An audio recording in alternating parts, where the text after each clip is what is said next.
la fédération départementale de pêche de l'Aude, où nous avons toutes les activités de la fédération de pêche, y compris évidemment le simulateur par exemple pour les enfants. Nous avons ici un téléviseur qui retrace éventuellement tout ce qui se fait au point de vue pêche électrique. Tout ce qui est développement du loisir pêche. Voilà. Hein.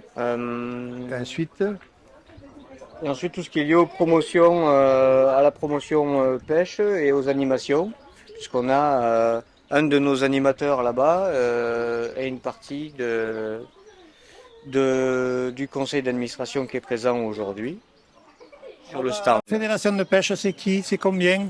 10 000 adhérents 10 000 adhérents dans l'Aude. dans l'Aude. 1 500 000 en France C'est pas mal. et 10 000 adhérents dans le département. Et ça monte doucement, parce que la fédération fait énormément de choses vis-à-vis des pêcheurs. Le principe de nos activités, c'est qu'on a deux fondements, deux piliers, on va dire, sur lesquels on s'appuie, qui sont d'un côté le développement de la pêche de loisirs. Donc aujourd'hui, et le fait de participer à Promode, on essaye de promouvoir l'activité pêche avec tout ce qu'on peut découvrir, les différentes techniques, les différents poissons. Mais l'autre volet, c'est aussi ce qu'on retrace dans nos vidéos, c'est des activités qui sont plutôt techniques, dans lesquelles on fait tous nos suivis sur les milieux, mais aussi des opérations d'aménagement piscicole ou de travaux sur la continuité écologique, c'est-à-dire travailler sur les barrages. Donc voilà, c'est ça nos activités au sein de la fédération. La machine va enrouler le fil et elle va simuler l'attaque d'un poisson. La machine va faire semblant qu'il y a un poisson au bout du fil. Et une fois que tout le fil est déroulé, le poisson est sorti de l'eau. Et l'image du poisson que vous voyez sur l'écran, c'est le poisson qu'elle est en train de pêcher. Alors, mais non, c'est bon, tu ramènes le repas ou quoi là? On a fait, non?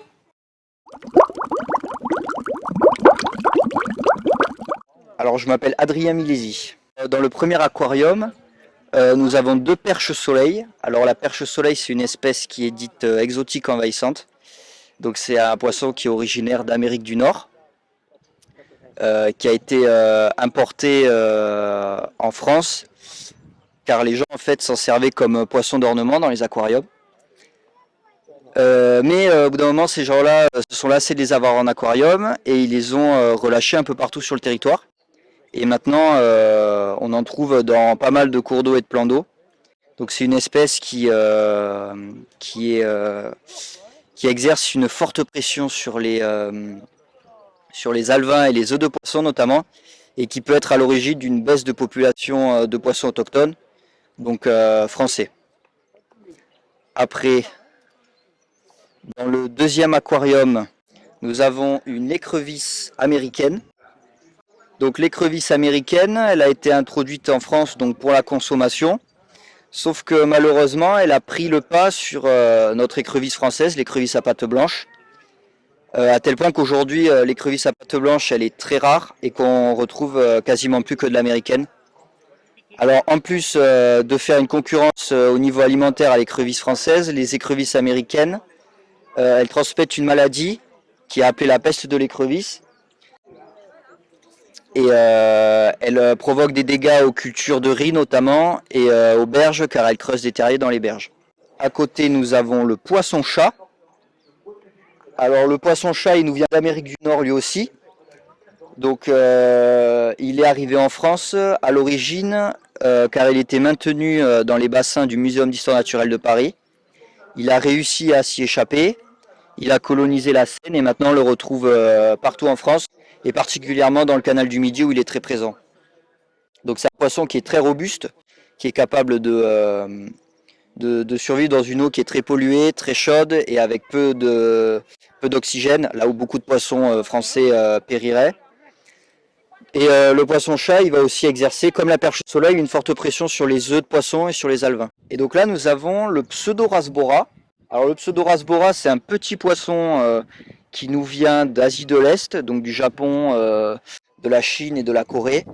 Donc ce poisson, à la base, il a été... alors il y a deux théories comme quoi il serait arrivé sur le territoire français.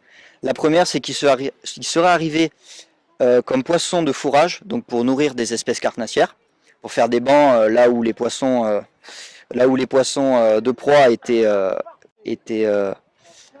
où il y en avait peu. Ou alors il serait arrivé en même temps que des carpe-coilles, donc dans les bassins contenant les carpe-coilles en France, il serait arrivé comme ça sur le territoire. Donc le Pseudorasbora, il se reproduit très rapidement et il a pareil un impact sur les populations de poissons, car en fait il va transmettre une maladie auxquelles les poissons français ne sont pas du tout préparés. Elle est tout là-bas. Alors là, c'est là. Oh, elle m'a échappé. Très bien. Ah, j'ai réussi. Non, non, c'est pas grave.